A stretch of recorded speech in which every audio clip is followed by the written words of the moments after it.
Good day to everyone joining us, and welcome to today's XTalks webinar, Engineered Particles for Inhaled Biotherapeutics, Considerations in Process and Formulation.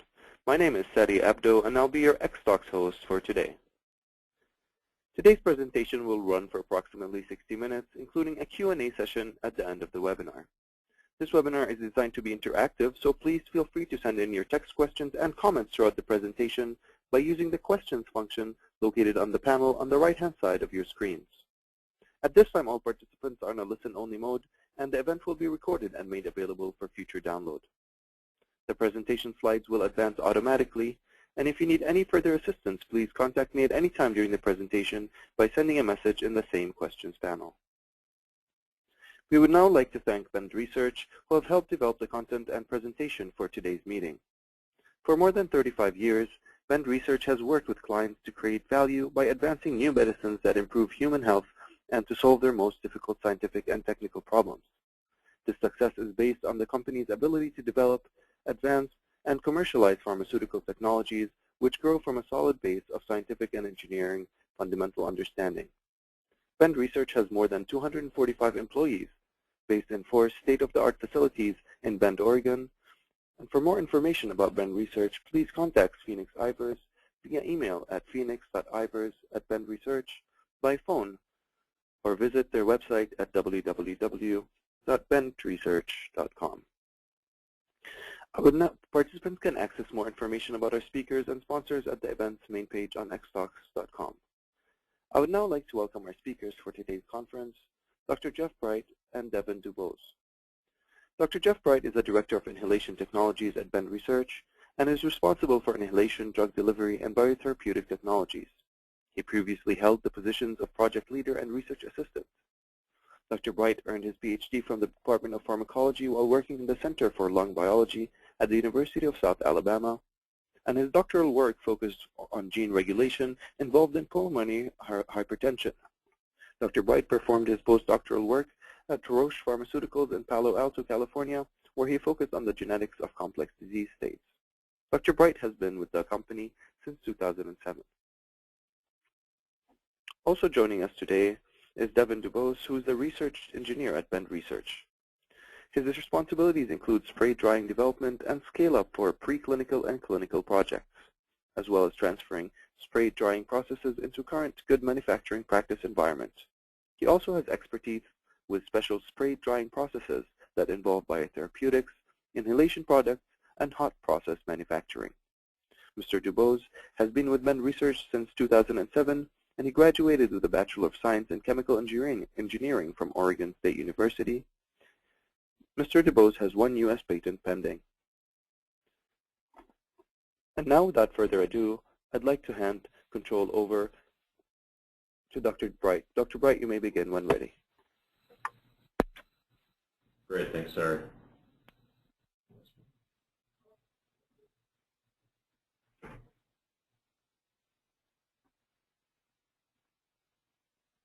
Great, so thanks to everybody for joining us today. We wanted to host this webinar to really kind of discuss some of the projects that have sort of come across Bend Research and to share with everybody our experiences in formulating biotherapeutics with an angle on biotherapeutics for inhalation, really in particular for this webinar. So this is Jeff, and I'll be discussing some formulation work we've done and some testing. As well, we have... This is Devon DuBose, and I'll be going through some of the spray drying kind of process definition and development. So on slide 2, we have our webinar roadmap. This is to get everybody sort of a layout of what Devon and I will be discussing today. We're going to do a brief BRI overview. We'll do an introduction around spray drying biologics. We'll discuss risk factors when spray drying biotherapeutics, or rationale for excipients if needed. We'll do a deep dive into spray dry engineering and process definition. Devon will be running that whole part of the program. And we'll also be discussing a couple of case studies that we'll go through and sort of sharing some of our experiences here and some of the ways we've approached different problem sets. On slide 3, we have what is Bend Research. This is sort of an overview of our of what we are, so the bricks and mortar of Bend Research. We were founded in 1975. We have around 270, 280 employees. now. We have 4 vertically integrated sites shown on the right-hand side of this slide. We have the R&D labs up in Tumalo. We have an engineering pilot plant where Devon does a lot of his work down in, we call it corporate, BRI corporate. We also have a couple of GMP manufacturing facilities down off by the engineering plant as well. The picture shown with the red circle around it is our brand new GMP facility for spray drying biologics. And we might jump into some more. No, we won't jump into that today at all. But that's sort of our new facility we have actually around there. On the left-hand side of the screen, we have sort of what we call our Boy Scout values, our curiosity, science, engineering, excellence, reliability, family reputation, and of course, the ubiquitous vendor research, no whining, which we try to promote as we advance these problems. So, in who is vendor research? This is on slide 4. We have a diverse, multidisciplinary and skill set here at BRI, comprised of scientists from a broad sort of scientific background. We have chemists, chemical engineers, as well as highlighted here, molecular and cellular biologists. And we use these diverse sort of skill sets to solve problems that people bring to us. We sort of rely on them as sort of our foundation. It also helps drive our approach to finding solutions for problems. That's what vendor research does best, and that's on slide 5. Is we add what our product really is here at BRI is a value-added solution or solutions to tough problems. On the left-hand side of the screen, we show the hot dog vendor. We don't consider ourselves vendors of technology in particular. We like to say that we are partners in problem solving. And that's sort of shown by that middle picture there, putting the puzzle pieces together. Of course, BRI is the guy in the cowboy hat. We like to solve problems in collaboration with our partners to solve these tough problems that are brought to us. And on the far right, we have some of the tools we use. This is, of course, very high level. We rely on our technologies, our disciplines, that is our training. We rely on our facilities and equipment we've developed over the years, and of course, our best practices. That is the lab scale practices, as well as our intellectual approaches towards solving these hard problems that are brought to us. On slide 6, we have our research practices and technologies. Now, this is a long list. I'm not going to go through all these different points or describe all these different sort of technologies or practices that we have in-house. I just wanted to show this slide, sort of highlight, sort of it gets back to the broad swath of our scientific expertise, and sort of it kind of speaks to what we do best, that is various sort of scientific disciplines. Today what we're going to be discussing in particular, of course, is spray-dried biologics, and that's sort of shown in the middle right there. That's what we'll be focusing on for the duration of this presentation, and in particular for inhalation delivery. So as Jeff mentioned, a lot of our technologies do utilize our spray drying background and know-how. And just to get everyone on the same page, we wanted to do a brief overview of the physical situations that happen within the spray dryer systems. So most simply, it's a fancy evaporation process where we're taking a liquid stream, atomizing it, and quickly contacting with a hot drying gas to remove the solvent and form the dry particle from the dissolved solids. Ultimately, you can kind of break it up into 2-unit operations within a single unit. The first being the atomizer, which ultimately will define the kind of final particle size. And the second operation is the actual drying of the droplet to form the solid particle. And the conditions used during that operation can impact the final particle kind of physical and chemical properties. So with the focus on spray drying, the question is why is spray drying appropriate for biotherapeutics? And there are several reasons. The main one is it's a quite gentle temperature exposure within the spray drying unit due to a couple of reasons. The first is the residence time in the drying chamber is relatively short. Likewise, when these droplets enter this spray drying chamber, evaporative cooling takes place, such that you actually get a drop in the kind of surface or product temperature. And likewise, the majority of the spray drying chamber is actually controlled at the outlet temperature, such that in general you get actual warming up to the outlet temperature after that evaporation has taken place, and the product never sees those hotter inlet temperatures that could be considered detrimental to biotherapeutics. Additionally, the solidification from a droplet to a particle in that rigid kind of trapped state is quite fast. Some of the figures on the right highlight kind of these concepts. With the focus on inhalation, the product properties can be quite specific and important to the final formulation. So within the spray drying process and the atomizer and the drying conditions, there's quite a few tunable properties that can be developed in the spray drying chamber depending on the formulation needs. Likewise, the process is easily scalable. A nice continuous process, and high product recoveries are achievable.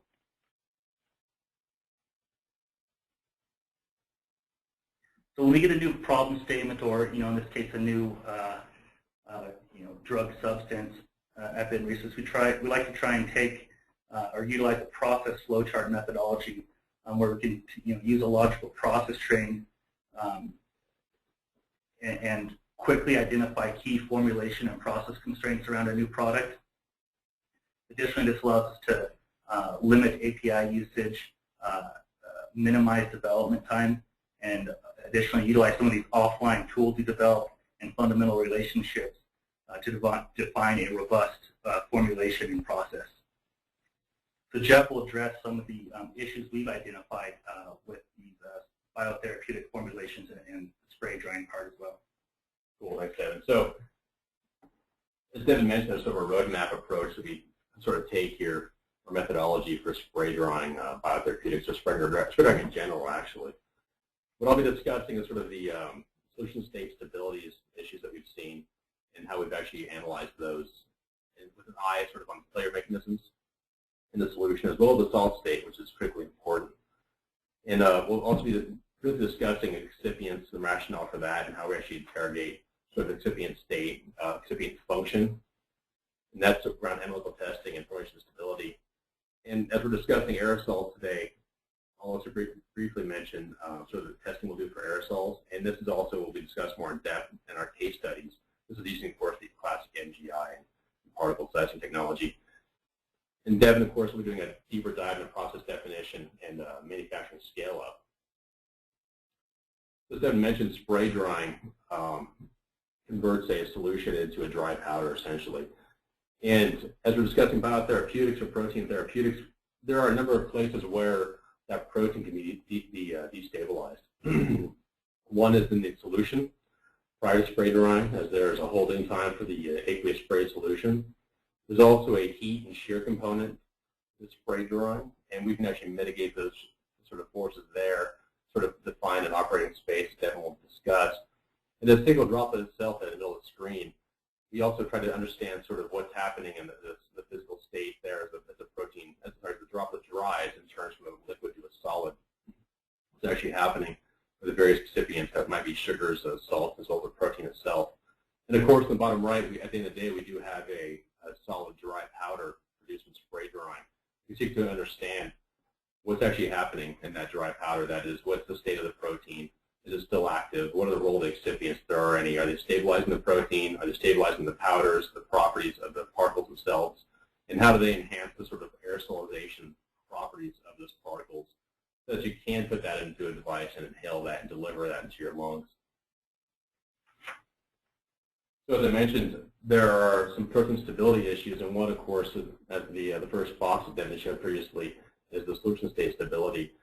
One thing these are a few tools we've actually used in the past to sort of interrogate protein stability in the solution. One might be a solution DSC, looking at melt temps in the presence of various buffers and excipients. This is, of course, an important sort of first pass analysis. One thing we've done is fluorescence, extrinsic and intrinsic fluorescence. That is, looking at tryptophan fluorescence, looking at protein unfolding as a function of temperature in various buffers. We've also used SET mouse to look at protein aggregation. We've also extensively used a lot of optical microscopy, also look at aggregation, circular dichroism for secondary structure alterations, and the SDS page, if there are any sort of covalent interactions happening between the proteins as a function of dose, loading, perhaps in a particle or excipients. We sort of interrogate that with SDS page if possible. So we also have some offline tools to look at failure mechanism during the spray dry process, and this is sort of stuff we actually look at after the spray dry process, and also to define the process itself, define define the powder state as well as the process. One thing that Devon mentioned is the hot plate studies that he often uses to define sort of outlet parameters for the spray dry. We also do a lot of Carl Fisher. These are dry powders. We like to keep them dry and produce them dry. So we do a lot of Carl Fisher analysis, solid state, sort of glass transition temperature analysis using DSC. We often produce amorphous particles, that is with sugars or dextran, or polymers such as dextrans I'll be discussing later. We use PXRD for that. We use NGI and APS for aerodynamic properties, particle size, protein integrity.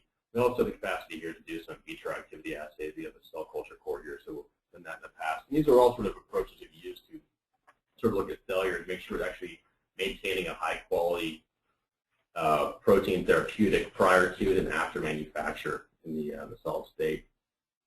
As I mentioned this previously, sometimes we need to use excipients. This is, of course, dependent upon sort of the frailty or the fragility of the protein itself. Also, perhaps, we might need to bulk an API to a targeted dose for inhalation. And so we actually have excipients we've actually looked at in the past for different reasons. And on this slide here, we actually have various rationales and properties for why an excipient might be used if we need to use it on that route. As I mentioned, there could be a bulking agent needed. We might actually want a non-hygroscopic excipient or that bulking agent. It might need to stabilize the API, stabilize the protein itself during the engineering process or in the solid state. Might need to compete off the air-liquid interface, form hydrogen bonds with that protein. You may want to have a non-hygroscopic excipient to stabilize the API and the particle itself and compete it off the surface of the particle to prevent particle-particle interactions of the protein in those particles. We also like to look at sort of a high TG excipient. This is a high glass transition temperature excipient, sort of to limit mobility of the API in the particle in the solid state and to also reduce sticking. We don't want these particles to stick to each other after manufacture. We want them to aerosolize, go into the air, and be inhaled, and therefore sticking, of course, is bad. And this way, actually, these are various rationales we use for making a dry powder. On slide 14 here, this is a sort of a miniature case study, if you will, looking at excipients, the role of excipients, looking here at dextran and trehalose. This is just sort of a brief figure to show you how we might approach, help you understand how we might approach excipient analysis. We have glass transition on the left side of the y-axis and the water uptake on the right side. Both these are plotted here as a function of relative humidity. And as you can see, as the dry powder plasticizes, we get a drop in the TG shown by the dotted lines. And as you have a higher RH, of course, you have higher water uptake into these dry powders. And that's shown by the solid lines. Dextran keeps sticking up water, whereas trehalose sticks up water and it sort of crashes out. And that's not a literal crash out, it's a crystallization event happening around 50% RH. So not only can a DVS profile tell us how much water is going into a powder, sort of the relative hygroscopicity compared to other powders, perhaps, it also will tell you sort of the physical state of the excipient. That's sort of an approach we often use here. And now Devon's going to do a deeper dive into the processing and spray drying sort of parameters. Okay. So now that we've identified a suitable formulation, which in most cases will be dissolved in some sort of solvent, usually water for this case, we have to take that through the spray drying process and form this inhalable dry powder. So within the spray dryer process, there are a few processing keys specific to pulmonary formulation. The first of which is simply the atomization. So this is what ultimately defines the final particle size combined with the dissolved solids concentration. But this is really key to hitting that maybe 2 to 4 micron particle size, generally with a narrow span. So likewise, that translates to a small atomization droplet distribution with a narrow span as well. Once the droplets are formed, we do have to take them to the dry powder, and within the spray drying chamber, there's a wide range of conditions we can ultimately target, and those conditions can impact the final product morphology and, in some cases, chemical properties. The last step in the spray drying process is the collection of these extremely small aerodynamic particles in the case of a lot of these biotherapeutics, it's quite a high value product, such that the collection efficiency is very critical to kind of completing the overall process.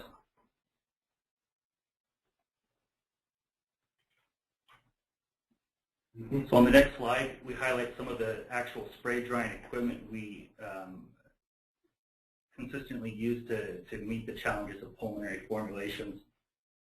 The capabilities are especially worth highlighting at our lab spray dryer scale, where we can use very small batches, in some cases as low as 200 milligrams on a dry powder basis with high recovery yields, which obviously is pretty useful during the early formulation and process screening. Likewise, this is kind of part of our scalable process train, where we do have lots of experience scaling up to more of our pilot scale spray dryers. And outlined in both the blue box is spray dryers available in our development facilities, and in the red dashed box are some of our spray dryers that are in our GMP facilities. Most of the equipment that we use is fairly standard, but our engineering group has made some modifications to the equipment to make it more suitable for inhalation. The next slide highlights some of these kind of offline tools we've identified to deal with some of the challenges of pulmonary spray drying. We can use these tools to ultimately minimize API usage and as well as limit development time. Starting with the atomizer, we developed a nozzle test stand where we can characterize a lot of these atomizers at different scales to meet the required particle size properties. Likewise, during that drying process, we can use offline tools to identify different thermal constraints, as well as understand how the product will behave in that bulk drying environment, to overlay specific constraints onto an operating map and really define where we have a robust process within the actual operating space. Likewise, for the collection, we've utilized our CFD group to kind of optimize cyclone geometry and drastically improve the yields for these much smaller particles. And hopefully when all these are done right, we end up with an acceptable product that has the right particle size, purity, perhaps water content, and of course high product recoveries. And so we'll dive a little bit deeper into kind of each of these offline tools that we use. The first is the atomization process. So we found that the actual droplet breakup is a difficult concept to model from a fundamental first kind of principle concept. And so we relied on this Doppler technology to directly measure the different droplet distributions. So this has been a very useful tool, such that we can perform these measurements without any API. Usually we just rely on the solvent and the excipients, which usually impact the rheology more than the actual API. And there's quite a few different things we can do with this tool. The primary one is just nozzle selection, but we can also do things like scale up between spray dryers, as well as process optimization.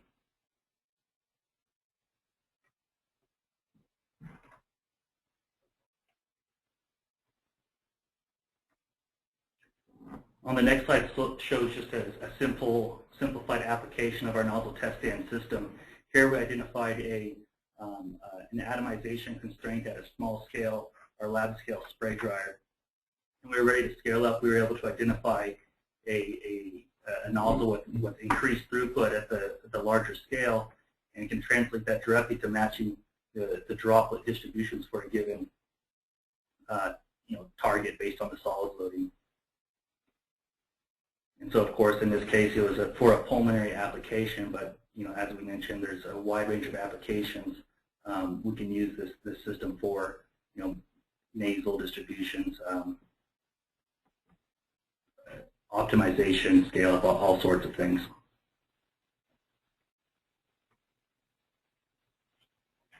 So now that we've made the right droplet size, we have to take that droplet to the final dry particle within the spray dryer chamber. So previously we discussed that the spray dryer outlet condition as kind of dominating that bulk drying or bulk environment during the drying process.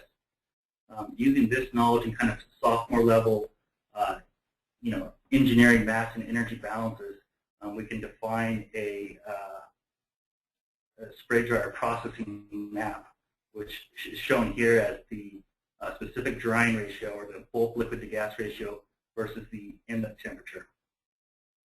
Additionally, we can overlay outlet temperature contours and relative humidity or relative saturation contours across this map. And previously, as Jeff discussed, some of the thermal constraints that these particles may encounter. Once we define those, we can overlay that on this map and really define where our robust processing space is within spray dryers, and this also can translate between scales. So here's just a conceptual map of 4 constraints identified in the lower left-hand corner. Simply, it's just a process efficiency constraint. What's the minimum flow rate you want to run at, a liquid flow rate you want to run at for a given dryer size? As we move to the right, we identify a formulation constraint, which could be, or which follows an outlet temperature contour, which could be something like a thermal stability issue, or perhaps even a manufacturability issue of being in a low density region for the particle morphologies. Moving to the right, you have a constraint that follows an inlet temperature contour. So this could be a maximum inlet temperature such that the particle does not discolor, or the particles do not discolor if they do reach that hot region within the spray dryer unit where the hot nitrogen gas is coming in. The last kind of constraint shown here follows a relative saturation contour or humidity if using an aqueous solution. So here, if the formulation glass transition temperature at a dryer outlet condition, here being 10%, is too low, you have insufficient drying such that the material is still wet. You can result in spray painting, which ultimately result in low yield and perhaps lead to physical stability concerns. So, throughout this presentation, we keep talking about how the outlet can kind of define your particle morphology. So on this map, we show kind of a condition up on the left of a wet, kind of cold drying environment, which ultimately leads to slow drying of particles. And in this situation, we typically see more like these dense raisin morphologies.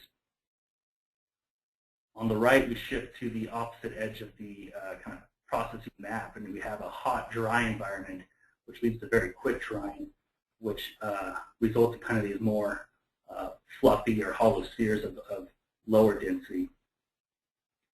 For inhalation processes, we found that the kind of slower drying results in powders with kind of better dispersibility due to the kind of limited or fewer surface interactions between particles. Oops. One more time. So now that we've successfully dried these particles, we do have to collect them, which can be difficult in itself.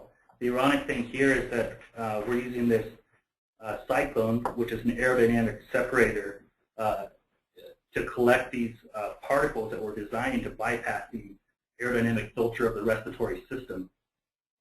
So in this case, we have found that the spray drying equipment is not universal, and sometimes optimization may be required for some of these inhalation programs.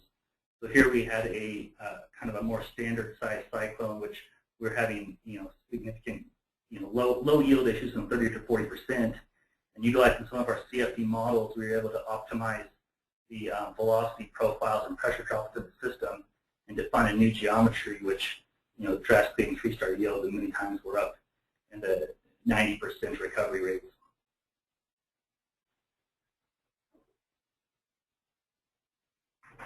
Cool. Thanks, Devon. That's great. So here, at this point, we have a couple of case studies around biotherapeutic formulation and a little discussion about the process, but really about kind of sort of the approach you've taken towards two problem statements that have been brought to Ben research. The first one is we were asked to develop an in vivo, test in vivo inhalable formulation of a model protein. In this case, we used the small protein insulin, sort of a case study for how we might spray dry something for inhalation. The second case study is around the removal of the need for the removal of cold chain storage for the preservation of vaccines. This case study is really around the opportunity we had to work with some scientists out of PATH and IBT to formulate a virus-like particle vaccine formulation.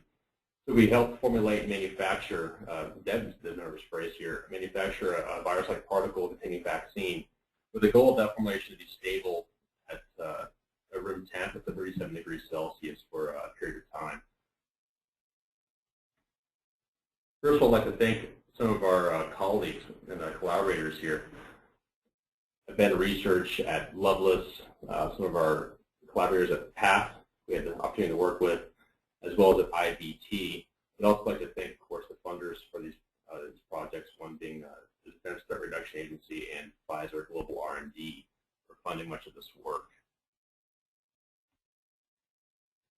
So the first sort of project was to develop an inhalable insulin formulation using spray-dried engineered particles. That was sort of the goal, was to develop a small particle that could be inhaled after spray drying and would be deposited in the deep lung and would then source insulin and have that insulin go across the alveoli into the serum, and ultimately have a PD response, pharmacodynamic response. So in this study, we sort of spray dried an aqueous solution of dextran insulin. To create these spiral particles in order to deposit in the deep lung. We used various tools to sort of characterize these solutions as well as the solid-state particles, one being SEM. We also determined the glass transition temperature using DSC. And our friends at Loveless performed a dog study on this project to look at sort of PK response as well as the PD. So the PK was really looking at insulin in the dog's serum as a function of time after dosing. And the PD, we looked at glucose in the serum as well. And we actually got a pretty nice readout we were actually very happy with. We dosed these particles. We made nice small particles. We stabilized insulin. We successfully aerosolized the powder at Loveless, and which actually led to a quantifiable PK, as I know here at the bottom of the slide, PD response. So the insulin was still active after spray drying. On slide 26, we show our particles here. As Devon mentioned earlier, we would try to achieve these nice sort of dried raisin sort of morphology to better entrain to the air flow during inhalation, as well as to reduce surface-surface interactions between the particles themselves, for the property of the materials themselves, as well as perhaps static as well. So things that we consider during formulation and manufacture.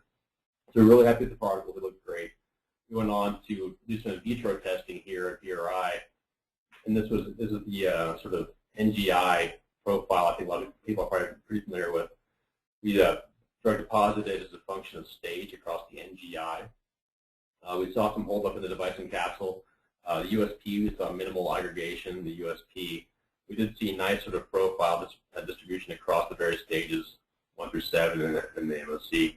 So we're actually fairly happy with the distribution of these particles. A little bit of holdup in the device and capsule, but this wasn't really an optimized formulation. So considering that, we're kind of happy with that. And we saw the emitted fraction was around 82% out of our capsule and device. And just a note, we used a Plastiac device to emit our powders on the NGI. Our FPF, our fine particle fraction, of less than 4.6, around 88%. So we had so the guys made some nice small particles that were fairly monodispersed, as shown by the MAD and the GSD. The aerodynamic diameter of the MAD was 1.62 microns, with the GSD of about 2.08. So overall, these are very high-quality particles, and because of that, we actually advanced this project to the PK and PD study in dogs that I mentioned. So this happened at Loveless. We used two groups of dogs dosed at 1.4 mg/kg. A two-way crossover design was used, which was compared against another insulin formulation that I don't have the data for today. The dogs were exposed to the aerosol, which was generated using a loveless dry powder bolus delivery system. This is shown below. Sort of what the means of generating the aerosols. The particle size was also monitored during the study using an aerodynamic particle sizer at Loveless to actually make sure that we're actually getting particles that were fairly small and were what we thought they were prior to delivering in vivo.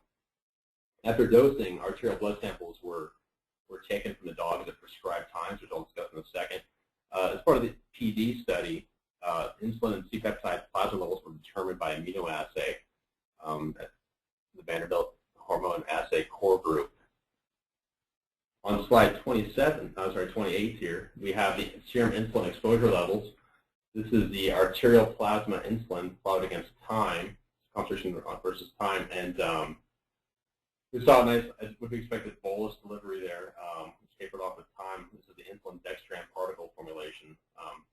Dextran is used just because it's a nice high TG material that we're used to working with. It's a model excipient. That's why that was actually advanced with the dextran. No reason other than that.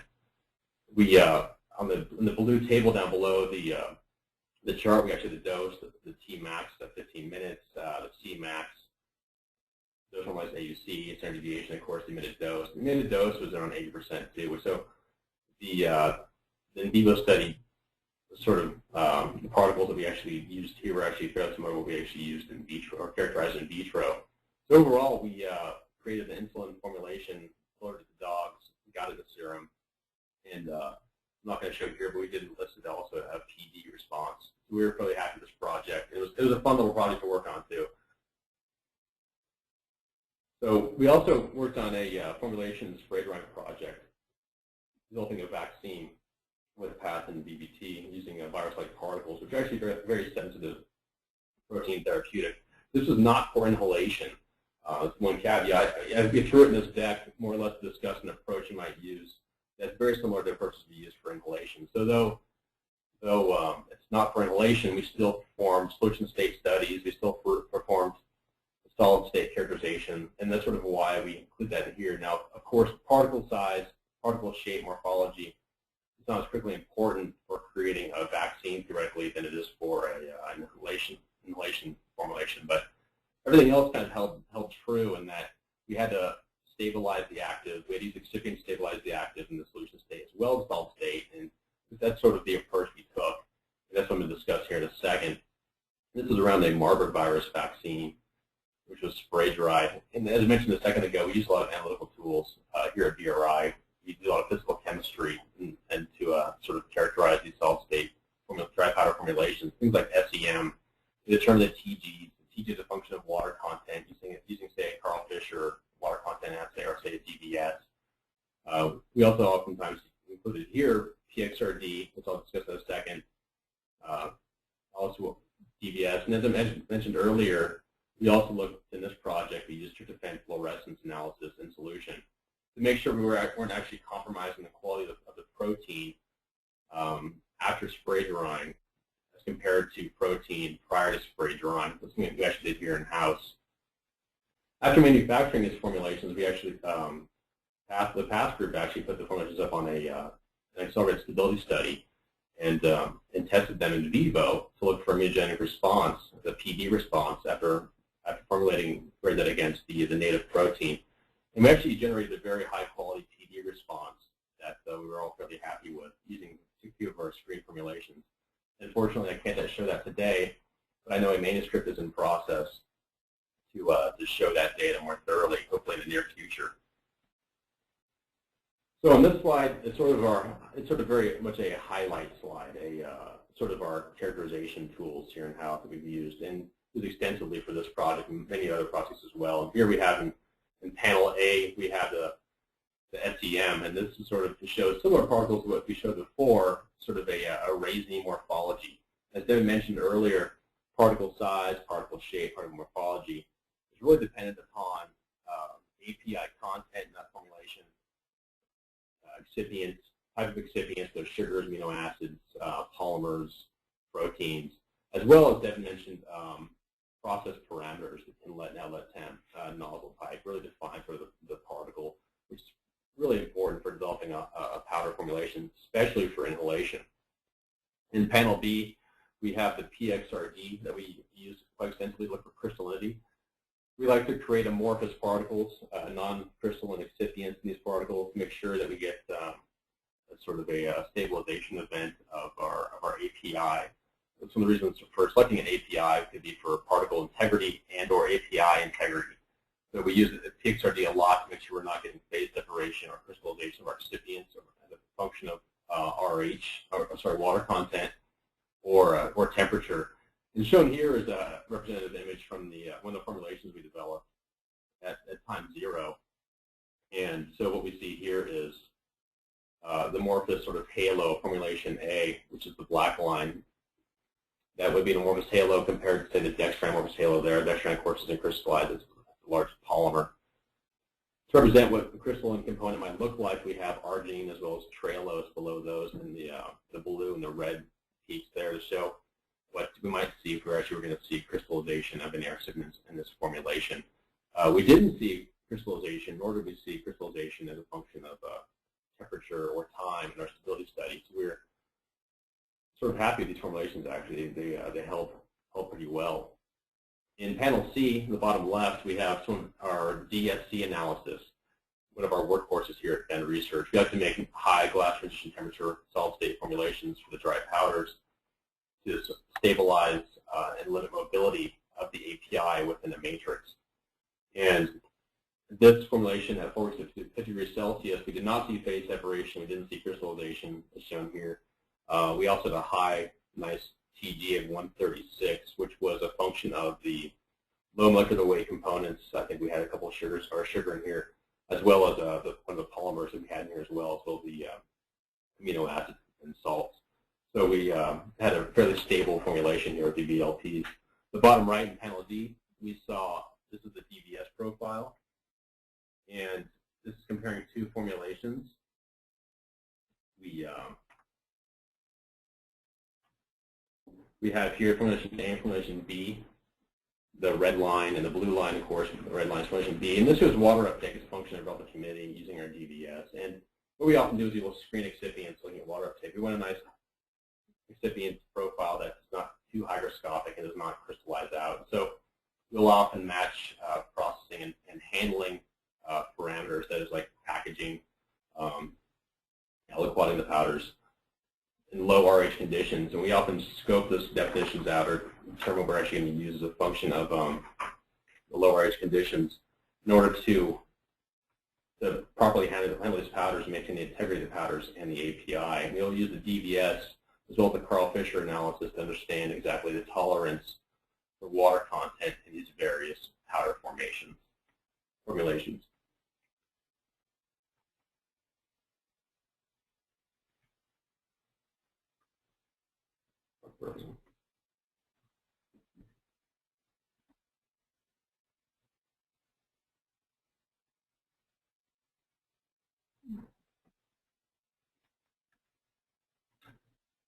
The old school way. Here we go.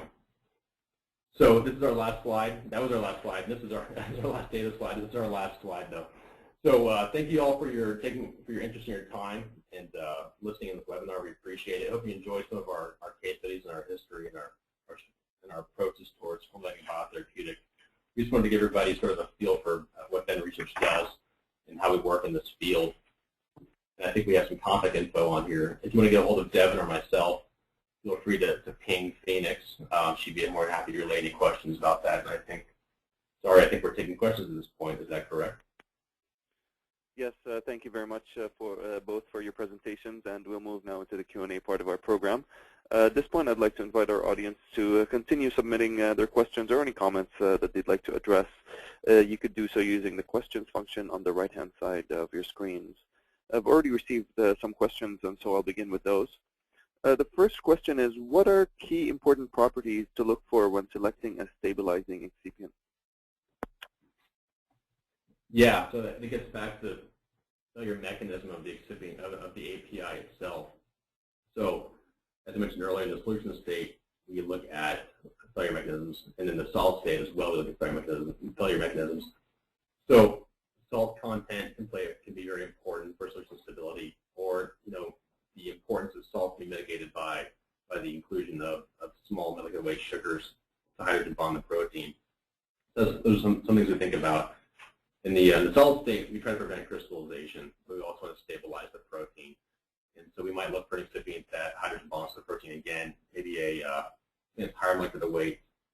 So it's not very hygroscopic, has a nice high TG to maintain that, the 40 plus Celsius over incubation temperature TG that we might be looking for in a dry powder to prevent mobility of the active and the excipient, just to lock the active in concrete to prevent its moving around, and of course that will lead to a stable, long-term stable formulation.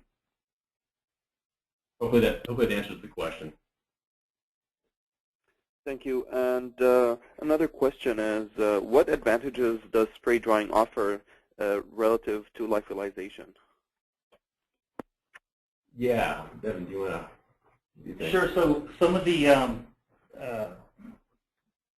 biotherapeutics we've seen have come to us previously as a lyophilized formulation, and what we found with some of these proteins is the kind of ice crystal nucleation step that happens during the lyophilization process can actually be detrimental to the protein structure and integrity. And we've taken some of these same formulations and spray dried them as the alternative drying process.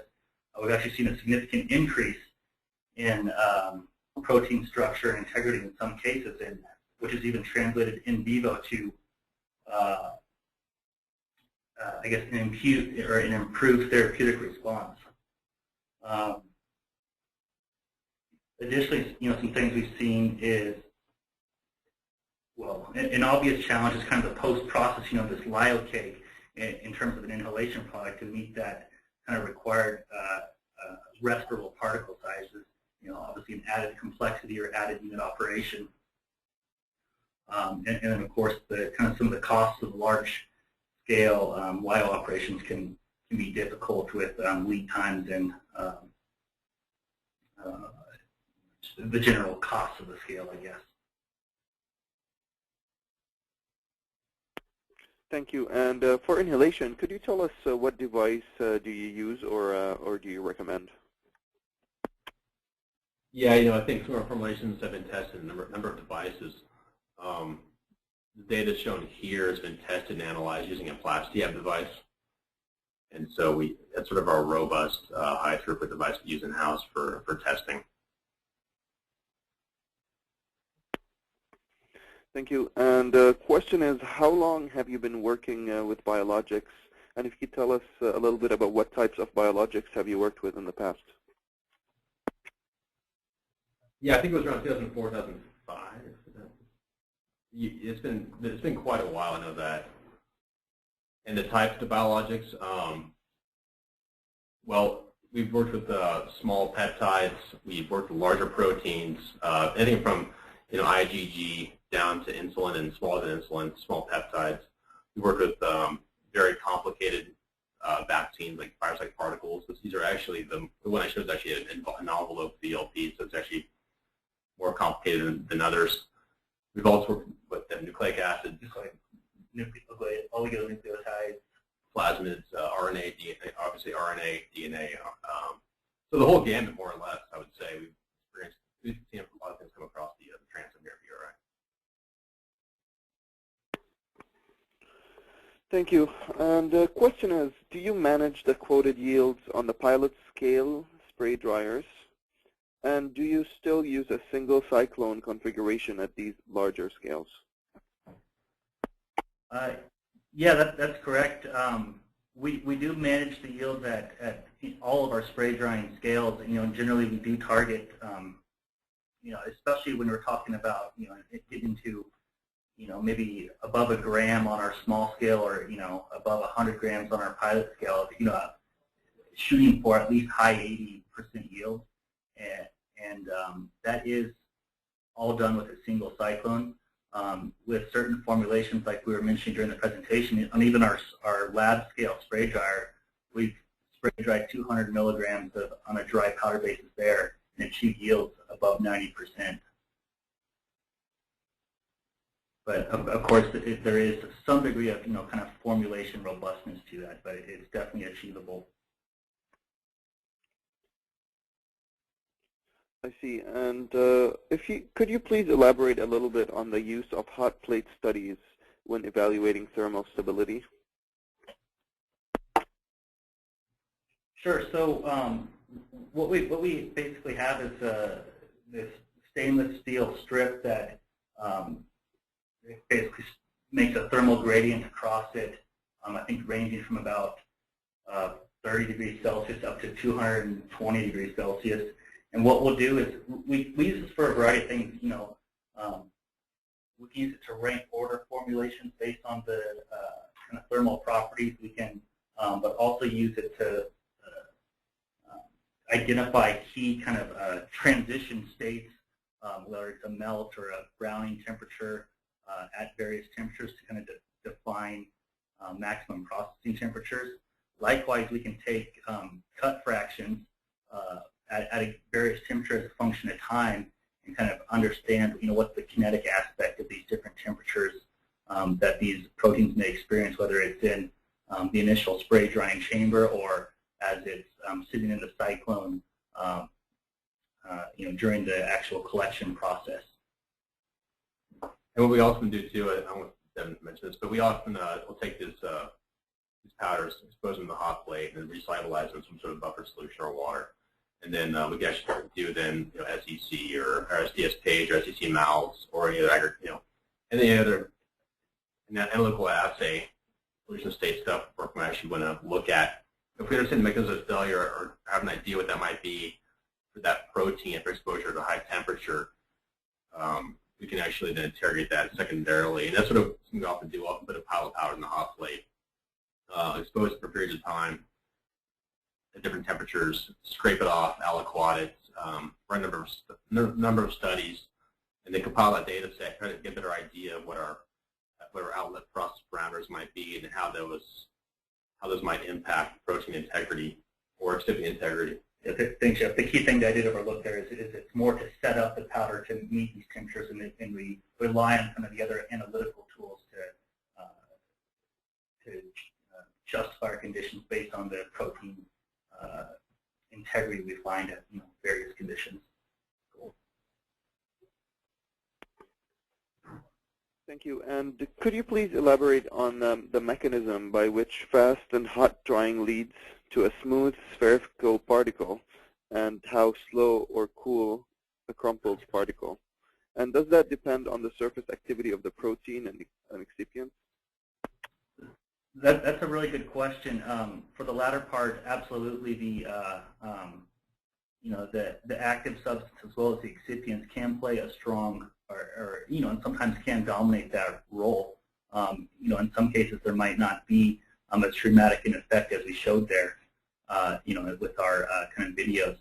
The physical situation that's taking place is within the cool, cold, wet environment. You're drying full enough such that the kind of shell is still almost mobile, such that solvent, from the interior of the droplet can actually diffuse through the shell still, and which kind of forces that buckling of the particles. In the hot, dry environment, you're drying so quick, the solvent almost, you get the vaporization of the solvent, and you actually can essentially build up a little bit of a vapor pressure inside that droplet as it can't diffuse out of that rigid shell as fast as heat's transferring into the particle. Thank you. And could you tell us what the inlet temperature is when you do the vaccine formulation? Off the top of my head, the vaccine temperature was for the case study shown here. 110. Yeah, like I said, we don't. Off the top of our head, we're not quite sure. I know for other instances, we've spray dried vaccines as high as 160, 170, and like Jeff said, probably as low as 80 degrees Celsius. So that does play back to the kind of the formulation requirements. But some of these biotherapeutics we have spray dried at at fairly high temperatures as well. Thank you. And another question is, one of our attendees is asking, is it that protein or biological macromolecular is more and more involved in the spray drying? Could you compare that with the chemical agents such as ciprofloxacin? Yes, I think the question here is getting at the biologics versus small molecule approach for spray drying. And I think it's a good question because it's actually a different approach. And from a processing, of course, I mean, I guess it's spray drying. But the play mechanisms of these various actives, protein versus a small molecule are very different. You have side groups on proteins, the complex, secondary, tertiary structure. So the stability concerns are much more prominent for a protein formulation and spray drying parameters and definition of that than there would be potentially for a small molecule. And often the problem statements are vastly different around this as well. I mean, crystallinity plays a big role in small molecule, and water solubility of these crystals, of course, and how that might drive a DPI or an MDI. And so that's sort of, if that makes sense, that's sort of our, mostly I guess it boils down to the fragility of the protein versus the small molecule. Thank you very much. Well, that is all the time that we have for today. I do realize that many of the questions from our attendees, we didn't have the time to answer them, so you will be receiving emails with follow-ups to these questions. Again, thank you everyone for participating in today's conference, and if you could please join me in thanking our speakers for today, Dr. Jeff Breit, who's the Director of Inhalation Technologies, and Mr. Devon DuBose, who's a Senior Research Engineer both at Bend Research. Again, thank you very much for your time. To our audience, you will be receiving an email with access information to download the recording for the webinar. If you'd like to share it with your colleagues, please do reply to the email and let us know, and we'll send it on your behalf. As well as if you have any further questions, please feel free to reply and ask them. Again, we hope that you found this conference informative and that you all have a great day.